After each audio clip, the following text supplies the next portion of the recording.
The Task Force report has 10 recommendations, 9 core recommendations that address both supply and demand. But the most important one is the need to create collective leadership.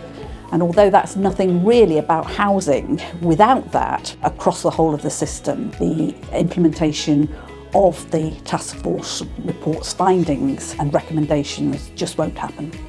Appleby Blue sets a new benchmark for sheltered housing in this country. You can see that from great design and great services put in the right location, older people who are living in social housing will be drawn to a building like this at an earlier stage in their life, so they've got a longer time to build friendships and take advantage of the full potential of their later years, living in such a beautiful design building with that support that enables them to do it.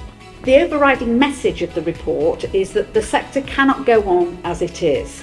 There is a need for wholesale reform to scale up what we need to meet the needs of the ageing population. The research which we've done suggests 2 main areas for future policy to focus on. The first is looking at the affordability of housing and what policy can be there to support the development costs initially, but also housing providers in terms of the cost of the ongoing revenue.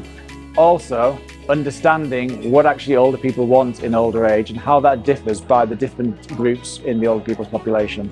So understanding the diversity of the older person's population and how that affects what they want. Seeing is believing. The more we show and demonstrate to our partners, to our stakeholders, that actually investing in older person housing actually has benefits not just now but in the future, will actually make the case. And we have a golden opportunity at the moment to work with government, given that they want 1.5 million new homes, that a portion of that is relevant for older person housing. We need to begin with the government taking a lead here and making sure that older people's housing is prioritised. But what we really need is partnership working across the whole system. And we've got some good examples in Greater Manchester.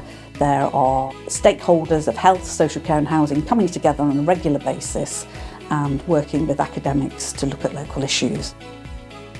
It has changed my life because where I lived, I just went in and shut my door and that was it. You get kind of lost and that's where it is that you get lonely.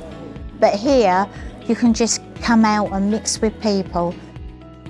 My hopes for the future of older people's housing is collective action.